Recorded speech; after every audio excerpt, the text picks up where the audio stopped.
So hello guys, I'm here today with Robert Pozderka from Paragon Bows for another episode of Meet the Thumbshooter.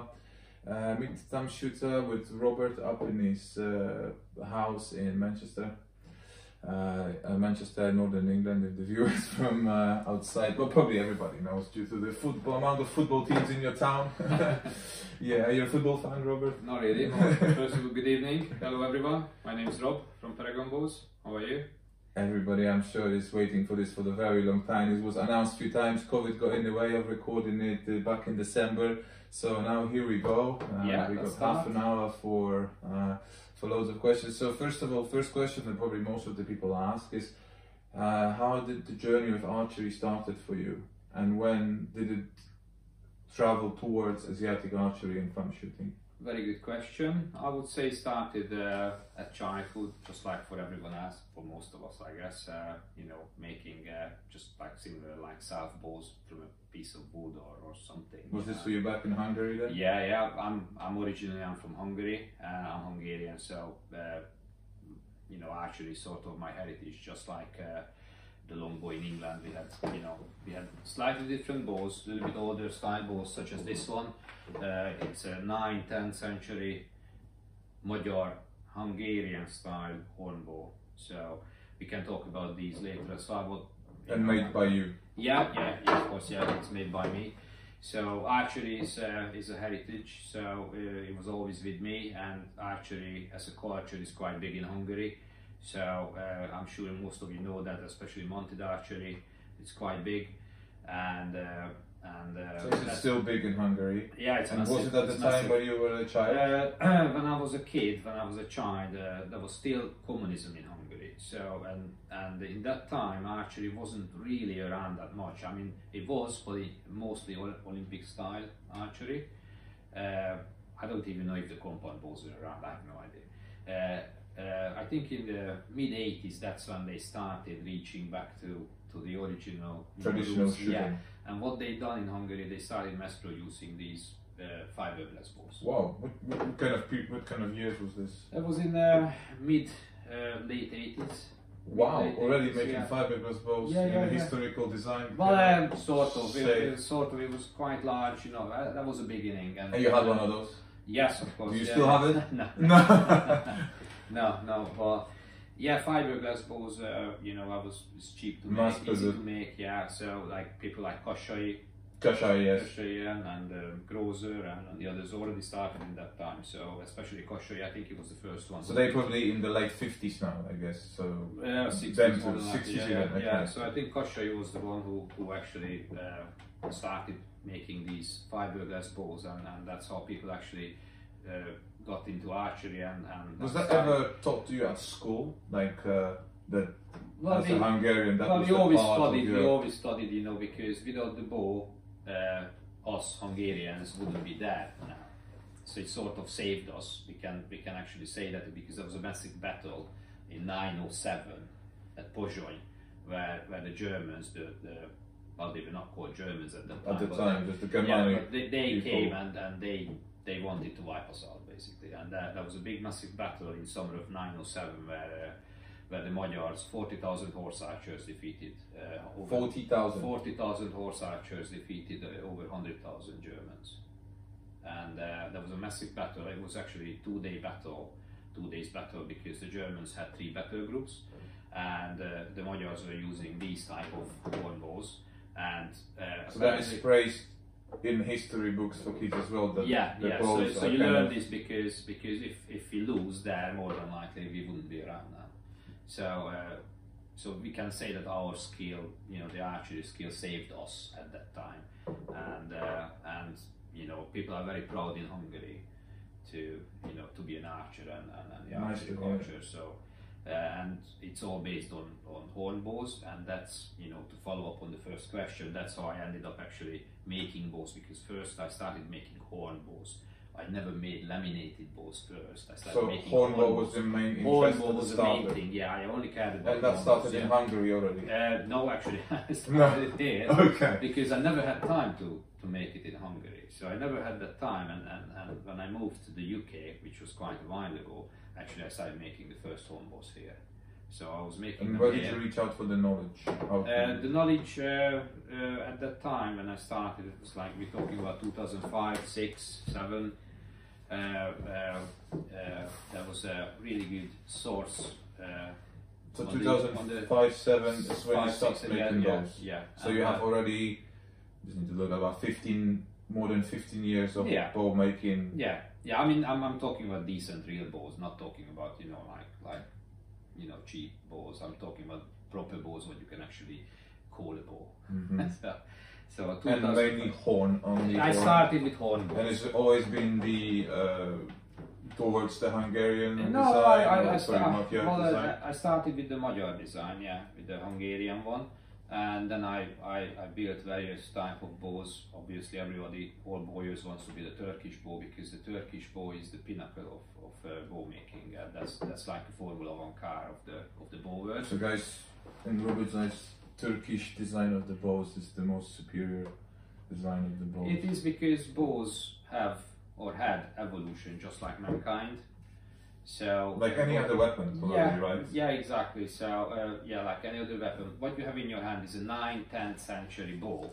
So basically, you can't really compare a 9th, 10th century bow to 17th century Turkish bow. So we're talking about 1,000 years, 800 years of evolution. 900 years of evolution. So you can't compare the two design because from here you have to take several steps to get to that point. Because first, I mean, even before this, they had the Hunnish design. And well, even probably the Turks at the time of the 10th century were using some Seljuk, the same type of bow. And even when we think about China, 10th century, all the bows were like big. This, exactly, like the tank designs of the bows. Maybe the only country that probably used something different at that time was Japan, when probably Yumi. No, some of the Japanese were using short bows as well. They had short bows as well. Not just the very long. They even had horn bows too. The Japanese. So it's not just Asians or Europeans are using horn bows. But if you go back in time, it originated from with the Scythians. They started making the horn bows as far as it can be actually. So is it actually back? We can say it's something that happened before, back in the Asian world already. Yeah, like looking at the Romans and the Romans. We have Roman findings in the UK of the horn bows, actually in England, you know. Yes, Sarmatians were already using them. Yeah. Yes, and here too they even found thumb rings at the Hadrian Wall, I believe. Yes, on the Hadrian Wall. So there is evidence of these bows were used in this. So basically, your archery journey started already with Asiatic and a thumb ring shooting? Yeah, nothing else, only this. I never. Probably we found the first person ever, guys. That I mean the heritage there.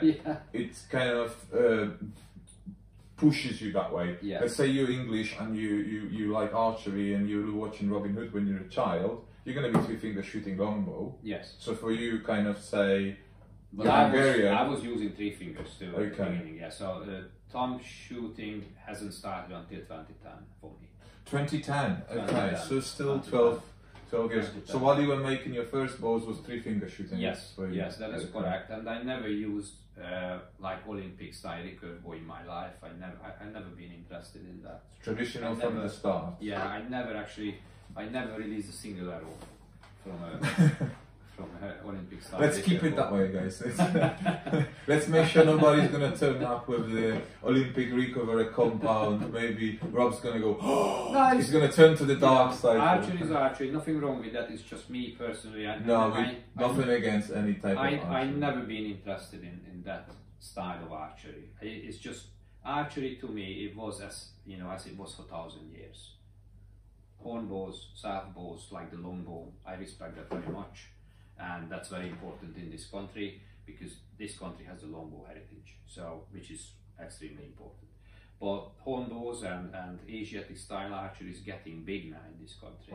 It wasn't well known 10 years ago, and now many more archers are shooting Asiatic style bows than I remember 2010. Nobody really used the Asiatic style bows.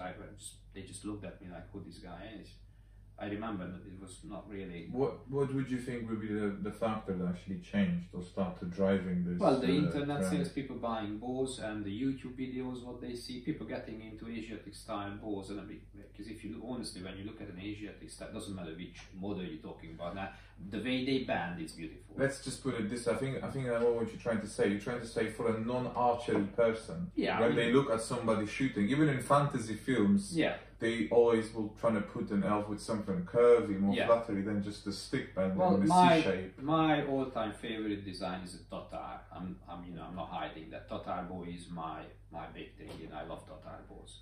And if you look at, but many designs around the world also have very similar way to Tatar. Well, I mean, everybody comes to the same conclusion at the end, So even like I was trying to find connection between Ming bows and the Tatar bows of the same century. Actually, when you look at them, they look so similar, but they actually never crossed the design. It was developed in the different parts of the world at the same time. Yeah, because when you look at different nations were not really around, or type of like Ottomans or whoever, they were not saying that, oh, we're gonna make an Ottoman bow now. That was the best bow they could make at the time, and probably simultaneously different designs of the bows were used at the same time for different purposes. Like you said before, first people used bows to hunt, and then of course people used for war. And stuff. You use it for whatever you need to, but hunting is always the main. And it always was used all around the world. So just one more word about the bow shape. So Tatar bow is my favorite bow shape because of the Cupid bow. So it's the lovely curves in it. It just always fascinated me. And also one of the bows you make is the laminated bows you make. Yes. It's inspired and Tatar designed the bow. But that bow was inspired by an actual bow from the Manchester Museum. Which we're going to show you some pictures later. So the bow you designed, you went to see the actual bow. Is that the bow from the Siege of Vienna? Siege of Vienna, yes. So it's like in 17th century bow. Yeah. And it was captured there. Yes. According to the documentation what they have at the they actually, and that bow is in Manchester, guys, by the way, in the museum, and Rob went to see it. And by the way, we have the largest hornbow collection, not just in the UK, in Europe, here in Manchester, actually, and that can be visited. So we can arrange a meeting there. I mean, we can put a wish list for people to go with us. If somebody is interested, more than likely we can arrange a visit. And perhaps to record and take pictures while you're there. You can take pictures there, and you can take measurements there. There are not just bows there. There are arrows there, quivers, because this collection is called the Ingo Simon collection. Ingo Simon was a very rich person, lived in Manchester in the 1930s. And he was collecting loads of stuff. And he was a Thumbshooter as well. Okay, he was a Thumbshooter, and he actually handed his collection of bows, which I'm talking about over 100 hornbows here, over 100 hornbows. To the museum. Are all in the museum in Manchester, in the Manchester Museum. And one of them bows was claimed like that bow? Was it given by he bought these bows around the world. He was traveling and he bought these bows. There are footages on BBC, I believe, where from the 1930s, where you can see the archery competition here in Manchester. And a Turkish guy shooting it. No, he was shooting. Turkish bow, he was shooting the Turkish bow. I think I've seen that. Yes. He was shooting the Turkish bow, and that bow is in alongside the collection long as well. bow shooters, I remember them. Yes. And you've seen that bow too. I'm not too sure which bow is that. It's a black and white footage, and he had so many Turkish bows. They let you string the bow? No, it's not. But all the bows are in storage, but they have Manchu bows there. I've seen them. They have Turkish bows, Mughal bows, Korean bows. Definitely nice place to visit for an episode. I personally handled at least 15 Turkish bows. And this is where your inspiration come to making that model? Well, first time when I started making horn bows, I never actually seen an actual original horn bow. So I was making it just by looking at photos. So I went with the photos and with my own imagination, and I had the measurements, but when I went into the museum I felt small, I felt nothing, like I'm nobody, I made quite a few horn bows before I even managed to get to the museum, but when I saw the bows there, I just realized that my skills are nowhere near to that. So I had to rethink everything, because everything was a lot smaller than I thought it is actually. So this bow is actually made to the correct scale, but I used to make bows which were a lot larger than this. Because it was easier to make them, or because you thought I had to start off somewhere, and you know, when you're making horn bows, you will break them. You will break them. So breaking bows is kind of normal. Part of the job. Yeah. But it takes 2 years to make them. So now you're a full-time bower? Yes, I am. Making bows all the time? That is correct, yeah. Okay, but you're also a thumbshooter? Yes, I am. So do you have time to shoot, or as much as you like to shoot? Not as much. Do you like to shoot? I love to shoot. I don't have as much time as I would like to have. I've got a small range in the back here, so I'm testing the bows. Obviously, I'm testing every single bow before I actually ship it to the customer. And pre-COVID, I used to be a member of the Bowmen of Bruntwood, and I gave up my membership before the COVID. But I would like to go back again. But this time I'm planning to join a field archery club. Field archery? Field archery club, yeah. I think we kind of ignited the sparkle in our first shoot. Well, I've done field archery before, but definitely ignited the spark, the meeting, yeah, yes. Definitely. So I really enjoyed it, and now the COVID is around, I think it's easier to be in the woods somewhere by yourself yes. Or with your mates, and just, you know. And also through the group, we now know more people, so we know more places to go, much easier to visit and meet, I guess. I love all style of archery, like target archery and field archery, but my all-time favorite style is cloud shooting. That's my big thing. I love cloud archery. Have you ever done roving? Shooting at marks? No. Okay, you might fall in love with it more even when you try, because with roving, with cloud, nothing against cloud, but it's against set distance. Yes. You know the distance, and you repeatedly shoot that distance, and then you shoot back. It's not that simple, maybe. It's not. But with roving, you get onto shooting at different distances, different angles, you know, and over objects. Let's say over trees, or you have to shoot between trees in the gaps. So this is something we. Working hard also for people to experience and join, because it's quite popular in the UK, but when I started doing it, I was the only person thumb shooting, and actually for me to allow and join together with the English guys shooting three fingers, I was quite honored that I could do, and then show them that the archery has got different sides, especially in England, in a country where heavily with a big interest in the three-finger shooting longbows. So we know you enjoy shooting, but you don't have as much time as you wish to shoot. But you have your little range, and of course you shoot. And as you said, you test all the bows. Yeah, I got a 20-meter range in the back, so I can do a little target shooting there. But it's not, it's not good enough. You want to shoot a little bit further than 20 meters. So. Yeah, yes. I mean, 20 meters during the COVID was ace. I mean, it was fantastic. Well, it's still, some people didn't have that. Yeah, they could not shoot at all. So I feel the pain for everybody who was restricted by that.